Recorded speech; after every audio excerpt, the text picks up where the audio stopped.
This video is for AP Environmental Science, Chapter 6, Human Population. This is for Section 4, and this is looking at what are some ways that population growth can be slowed.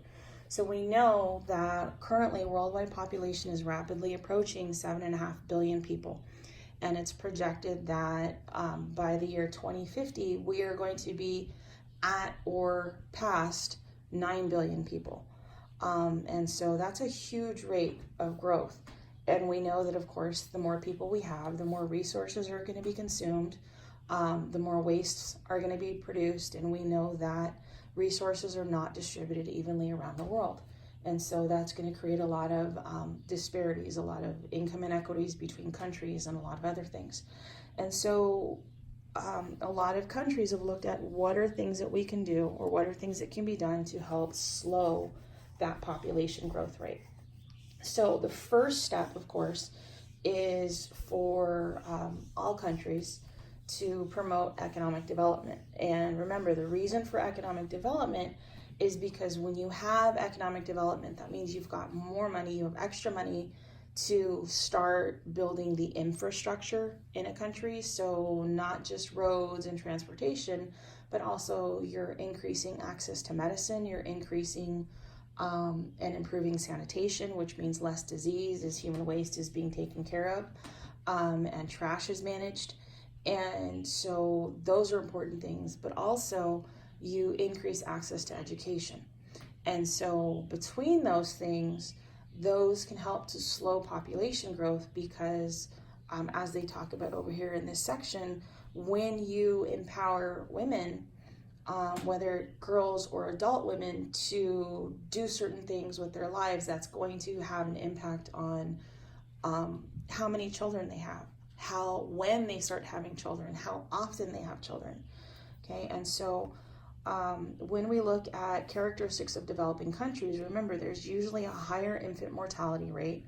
Part of that comes from nutrition, part of that comes from the age at which women start having children, how often or how frequently they have children, how many children they have, and those children become part of the workforce. So that just keeps that cycle going. But however, when you start providing opportunities for women, where you start looking at women having control over the number of children they have, because remember, for the female body, every pregnancy takes a physical toll because that woman's body is creating a brand new human being. So that's going to be an impact on nutrition. That's going to, for needing good nutrition, that's going to be an impact on her health, and it's physically taxing. And then when a woman has one baby and then has another baby within the next year and then another baby within the next year, her body is not given ample time to recover. And so that has an impact on her health, as well as potentially successive pregnancies. So when women are able to control their fertility, that helps to give them not only some economic freedom, but that also helps with their own individual health as well. They are also, when they have educational opportunities, they're allowed to work, they can earn their own income, and so they're less dependent on their families, they're less dependent on their husbands, and so it just gives them a lot more opportunities as well. And then when women live in societies that don't suppress their rights, so allowing them to access and allowing them to control how often they have kids, when they start having kids, allowing them to go to school, those are all things that can help slow population growth. All right, so up here, this is the graph. We talked about this in class, but you should be familiar with this graph. Remember, this has to do with demographic transition, and this is looking at the transition of what the population looks like as it goes from a pre-industrial, or for lack of a better term, primitive. A lot of the cultures that are in this stage still are primarily going to be things like Amazon basin tribes that have very little access to technology, all the way to what we call the post-industrial, meaning they're very industrialized. They're at the point now where they're kind of not at the end of they're at the end of their transition. They've fully transitioned over, but now their population is starting to decline. So Remember that the basic characteristics for pre-industrial, you need to remember that there's a high birth rate and a high death rate. And so that's going to cause the population to grow very, very slowly. Okay, so that high birth rate, part of that is to compensate for the infant mortality rate. So lots of babies being born in the hope that maybe at least a few will survive. And so also that high birth rate, children are part of the workforce. So they are helping on farms. They're helping to hunt. They're helping to gather. So that's a big part of it as well. Stage 2 transitional is the economy is starting to develop, or you have countries that are receiving assistance, monetary assistance from more developed countries. And so that allows them to start building their infrastructure. And so as sanitation improves, as access to medicine improves, you have a drop in the birth rate, a drop in the death rate, but birth rate still remains high. And part of that is because people are still of the mindset where they have to have lots of children, because again, lots of children means more people able to contribute to the family income and taking care of the family. Also, children can survive to old age to take care of you when you're elderly. So because of that high birth rate but low death rate, we now see an increase in the population, and this is where most of our exponential growth is happening. Then we've got the industrial population, and so we see that birth rate is now dropping. It's dropping down to meet death rate. Death rate is staying low. Birth rate is also dropping. People are making more of a choice to have fewer children. Part of that has to do with the fact that in more developed countries, childcare is very expensive. Education for children is expensive. Because you have parents who are working. So if you're working, you need somebody to take care of the child while you are at work. And so you have that still continued increase in population size, but the birth rate and the death rate drop. Okay, and people are also living to an older lifespan. And then the last stage is post-industrial. So death rate still remains low. However, birth rate is starting to drop below, and then that's going to cause population size to also drop. So countries that are over here, these are the ones that we saw that were in that declining population, or that declining population pyramid side of the graph. All right, switching over. So your book uses or looks at India and China as case studies for how to slow population growth. So what are some things that they did? So remember that China and India are two of the largest countries in the world.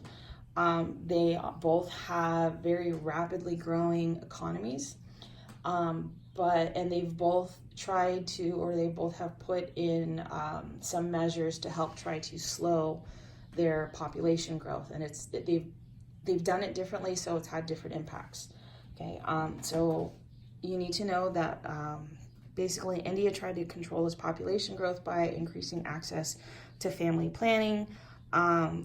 It's tried to kind of increase or control population in that method, but it's only had a little bit of success. And so because that large population size, you have a growing economy. That also means you have a growing middle class and upper class, and so that's going to be an increase in the number of consumers. But again, because India is such a geographically large country, resources are not distributed evenly. So there is still a high rate of poverty. There's a large number of slums, which are very, very poor neighborhoods, as well as a lot of rural populations. And so the income in India is not distributed evenly. So you start to see things that are very, very different. And so you still have people in different parts of the country who still believe that they need to have lots of kids, again, because those kids are part of the workforce. Those kids are also going to be who takes care of them in their older age. Whereas in the more economically well-off areas of India, you don't see that as much. Okay, you see more typical of what you see in a more developed country, which is fewer kids being born, but again, a higher rate of consumerism. So that's going to lead to a lot of environmental issues and a lot of problems. And then also, there was a big preference, of course, for males over females, and that has to do with cultural traditions and beliefs, and with kind of how marriage arrangements are done. With females, you have to pay a dowry, you have to do all sorts of things. So there was a big preference for males versus females, and as we see today, that's led to a big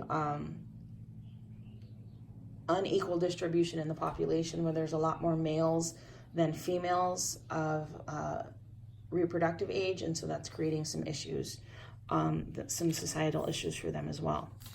So looking at China, and China having the same problem, recognizing that it had an extremely fast-growing population. They were really worried about mass starvation.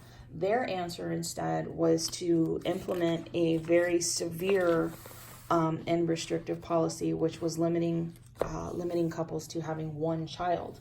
So you need to make sure you understand China's one-child policy. What were the reasons for implementation? It primarily came from a fear of mass starvation. And then what are the effects? What were the effects of that? So they increased access to contraceptives, to being able to get sterilized, to increased access to abortions. In some cases, it was voluntary. In some cases, it was forced.